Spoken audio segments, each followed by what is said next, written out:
जब सारे रास्ते बंद हो जाएं, तब भगवान का रास्ता खुलता है। बहुत समय पहले की बात है। एक गांव में एक युवक रहता था। नाम था विवेक। वो मेहनती था, ईमानदार था और परम श्रद्धालु भी।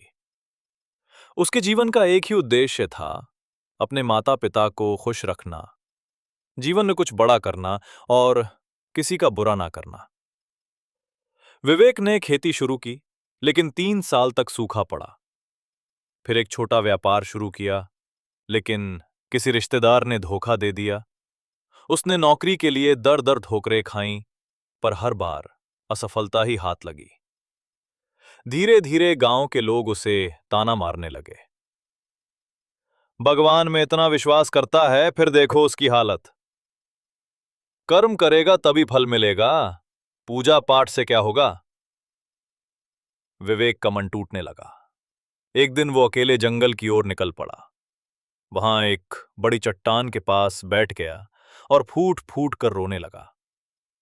उसने आकाश की ओर देखा और बोला, हे प्रभु, जब मैंने किसी का बुरा नहीं किया तो मेरे साथ बुरा क्यों हो रहा है? क्या तू भी अब चुप है? सब रास्ते बंद हो चुके हैं प्रभु, क्या अब तेरा भी द्वार बंद है? इतना कहकर विवेक बेहोश सा हो गया। रात को उसकी नींद में एक अद्भुत सपना आया। सामने प्रकाश फैला और उसमें से भगवान श्री कृष्ण प्रकट हुए। श्री कृष्ण मुस्कुराकर बोले, विवेक, तुम मुझसे पूछते हो कि मैंने तुझे क्यों छोड़ा, लेकिन क्या तुमने कभी एक क्षण के लिए खुद को मेरे हवाले किया? विवेक बोला, प्रभु, मैंने तो सिर्फ आप पर भरोसा किया, फिर क्यों मेरी मेहनत डूबती गई?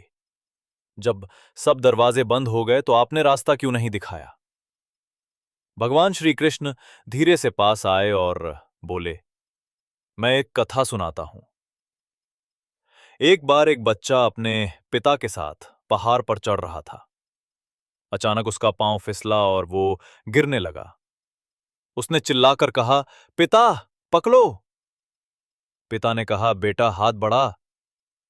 बच्चा बोला, नहीं, तुम मुझे पकड़ो। पिता ने फिर कहा, नहीं बेटा, तुम विश्वास से अपना हाथ बढ़ाओ, मैं हूं ही तुम्हारे लिए। जैसे ही बच्चे ने हिम्मत करके हाथ बढ़ाया, पिता ने उसे थाम लिया। अब सोचो विवेक, अगर वो बच्चा हिम्मत ना करता तो क्या पिता उसे पकड़ पाता?